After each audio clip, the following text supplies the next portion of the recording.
Gênesis 19. Os dois anjos chegaram a Sodoma ao anoitecer, e Ló estava sentado à porta da cidade. Quando os avistou, levantou-se e foi recebê-los. Prostrou-se com o rosto em terra e disse: Meus senhores, por favor, acompanhem-me à casa do seu servo. Lá poderão lavar os pés, passar a noite e pela manhã seguir caminho. Não, passaremos a noite na praça, responderam. Mas ele insistiu tanto com eles que finalmente o acompanharam e entraram em sua casa. Ló mandou preparar-lhes uma refeição e assar pão sem fermento. E eles comeram. Ainda não tinham ido deitar-se, quando todos os homens de toda a parte da cidade de Sodoma, dos mais jovens aos mais velhos, cercaram a casa, chamaram Ló e lhe disseram: Onde estão os homens que vieram à sua casa esta noite? Traga-os para nós aqui fora, para que tenhamos relações com eles. Ló, sábio da caça, fechou a porta atrás de si e lhes disse: Não, meus amigos, não façam essa perversidade. Olhem, tenho duas filhas que ainda são virgens. Vou trazê-las para que vocês façam com elas o que bem entenderem. Mas não façam nada a estes homens, porque se acham debaixo da proteção do meu teto. Saia da frente, gritaram, e disseram: Este homem chegou aqui como estrangeiro, e agora quer ser o juiz. Faremos a você pior do que a eles. Então empurraram Ló com violência e avançaram para arrombar a porta. Nisso os dois visitantes agarraram Ló, puxaram-no para dentro e fecharam a porta. Depois feriram de cegueira os homens que estavam à porta da casa, dos mais jovens aos mais velhos, de maneira que não conseguiam encontrar a porta. Os dois homens perguntaram a Ló: Você tem mais alguém na cidade, genros, filhos ou filhas, ou qualquer outro parente? Tire-os daqui, porque estamos para destruir este lugar. As acusações feitas ao Senhor contra este povo são tantas que ele nos enviou para destruir a cidade. Então Ló foi falar com seus genros, os quais iam casar-se com suas filhas, e lhes disse: Saiam imediatamente deste lugar, porque o Senhor está para destruir a cidade. Mas pensaram que ele estava brincando. Ao raiar do dia, os anjos insistiam com Ló, dizendo: Depressa, leve daqui sua mulher e suas duas filhas, ou vocês também serão mortos quando a cidade for castigada. Tendo ele hesitado, os homens o agarraram pela mão, como também a mulher e as duas filhas, e os tiraram dali à força, e os deixaram fora da cidade, porque o Senhor teve misericórdia deles. Assim que os tiraram da cidade, um deles disse a Ló: Fuja por amor à vida, não olhe para trás e não pare em lugar nenhum da planície. Fuja para as montanhas, ou você será morto. Ló, porém, lhes disse: Não, meu senhor, seu servo foi favorecido por sua benevolência, pois o Senhor foi bondoso comigo, poupando-me a vida. Não posso fugir para as montanhas, senão esta calamidade cairá sobre mim, e morrerei. Aqui perto há uma cidade pequena, está tão próxima que dá para correr até lá. Deixe-me ir para lá. Mesmo sendo tão pequena, lá estarei a salvo. Está bem, respondeu ele, também lhe atenderei esse pedido. Não destruirei a cidade da qual você fala. Fuja depressa, porque nada poderei fazer enquanto você não chegar lá. Por isso a cidade foi chamada Zoar. Quando Ló chegou a Zoar, o sol já havia nascido sobre a terra. Então o Senhor, o próprio Senhor, fez chover do céu fogo e enxofre sobre Sodoma e Gomorra. Assim ele destruiu aquelas cidades e toda a planície, com todos os habitantes das cidades e a vegetação. Mas a mulher de Ló olhou para trás e se transformou numa coluna de sal. Na manhã seguinte, Abraão se levantou e voltou ao lugar onde tinha estado diante do Senhor. E olhou para Sodoma e Gomorra, para toda a planície, e viu uma densa fumaça subindo da terra, como fumaça de uma fornalha, quando Deus arrasou as cidades da planície. Lembrou-se de Abraão e tirou Ló do meio da catástrofe que destruiu as cidades onde Ló vivia. Ló partiu de Zoar com suas duas filhas e passou a viver nas montanhas, porque tinha medo de permanecer em Zoar. Ele e suas duas filhas ficaram morando numa caverna. Um dia, a filha mais velha disse à mais jovem: Nosso pai já está velho, e não há homens nas redondezas que nos possuam, segundo o costume de toda a terra. Vamos dar vinho a nosso pai e então nos deitaremos com ele para preservar a sua linhagem. Naquela noite deram vinho ao pai, e a filha mais velha entrou e se deitou com ele. E ele não percebeu quando ela se deitou nem quando se levantou. No dia seguinte, a filha mais velha disse à mais nova: Ontem à noite deitei-me com meu pai. Vamos dar-lhe vinho também esta noite e você se deitará com ele, para que preservemos a linhagem de nosso pai. Então outra vez deram vinho ao pai naquela noite. e a mais nova foi e se deitou com ele. E ele não percebeu quando ela se deitou nem quando se levantou. Assim, as duas filhas de Ló engravidaram do próprio pai. A mais velha teve um filho, e deu-lhe o nome de Moabe.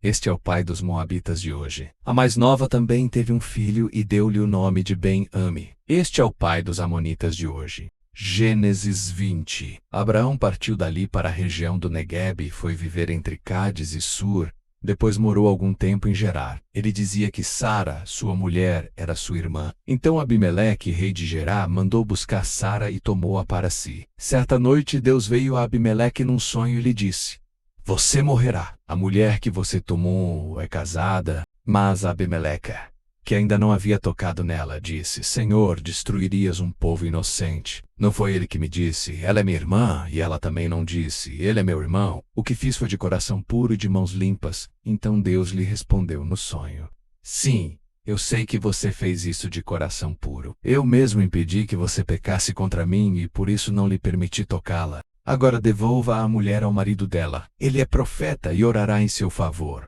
para que você não morra. Mas, se não a devolver, esteja certo de que você e todos os seus morrerão. Na manhã seguinte, Abimeleque convocou todos os seus conselheiros e, quando lhes contou tudo o que acontecera, tiveram muito medo. Depois Abimeleque chamou Abraão e disse: O que fizeste conosco? Em que foi que pequei contra ti para que trouxesses tamanha culpa sobre mim e sobre meu reino? O que me fizeste não se faz a ninguém. E perguntou Abimeleque a Abraão: O que te levou a fazer isso? Abraão respondeu: Eu disse a mim mesmo: certamente ninguém teme a Deus neste lugar. E irão matar-me por causa da minha mulher. Além disso, na verdade, ela é minha irmã por parte de pai, mas não por parte de mãe. E veio a ser minha mulher. E, quando Deus me fez sair errante da casa de meu pai, eu disse a ela: Assim você me provará sua lealdade, em qualquer lugar aonde formos. Diga que sou seu irmão. Então Abimeleque trouxe ovelhas e bois, servos e servas, deu-os a Abraão e devolveu-lhe Sara, sua mulher. E disse a Abimeleque: Minha terra está diante de ti. Podes ficar onde quiseres. A Sara ele disse: Estou dando a seu irmão 1000 peças de prata, para reparar a ofensa feita a você diante de todos os seus. Assim todos saberão que você é inocente. A seguir Abraão orou a Deus, e Deus curou Abimeleque, sua mulher e suas servas, de forma que puderam novamente ter filhos, porque o Senhor havia tornado estéreis todas as mulheres da casa de Abimeleque por causa de Sara, mulher de Abraão. Gênesis 21. O Senhor foi bondoso com Sara, como lhe dissera, e fez por ela o que prometera. Sara engravidou e deu um filho a Abraão em sua velhice, na época fixada por Deus em sua promessa. Abraão deu o nome de Isaque ao filho que Sara lhe dera. Quando seu filho Isaque tinha 8 dias de vida, Abraão o circuncidou, conforme Deus lhe havia ordenado. Estava ele com 100 anos de idade quando lhe nasceu Isaque, seu filho. E Sara disse: Deus me encheu de riso, e todos os que souberem disso rirão comigo. E acrescentou: Quem diria a Abraão que Sara amamentaria filhos? Contudo, eu lhe dei um filho em sua velhice. O menino cresceu e foi desmamado. No dia em que Isaque foi desmamado, Abraão deu uma grande festa. Sara, porém, viu que o filho que Hagar, a egípcia, dera a Abraão estava rindo de Isaque e disse a Abraão: Livre-se daquela escrava e do seu filho, porque ele jamais será herdeiro com meu filho Isaque. Isso perturbou demais Abraão, pois envolvia um filho seu. Mas Deus lhe disse: Não se perturbe por causa do menino e da escrava. Atenda a tudo que Sara lhe pedir, porque será por meio de Isaque que a sua descendência há de ser considerada. Mas também do filho da escrava farei um povo, pois ele é seu descendente. Na manhã seguinte, Abraão pegou alguns pães e uma vasilha de couro cheia d'água, entregou-os a Hagar, e tendo-os colocado nos ombros dela, despediu-a com o menino. Ela se pôs a caminho e ficou vagando pelo deserto de Berseba. Quando acabou a água da vasilha, ela deixou o menino debaixo de um arbusto e foi sentar perto dele, à distância de um tiro de flecha. Porque penso: Não posso ver o menino morrer. Sentada ali perto, começou a chorar. Deus ouviu o choro do menino.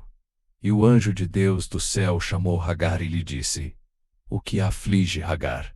Não tenha medo. Deus ouviu o menino chorar lá onde você o deixou. Levante o menino e tome-o pela mão, porque dele farei um grande povo.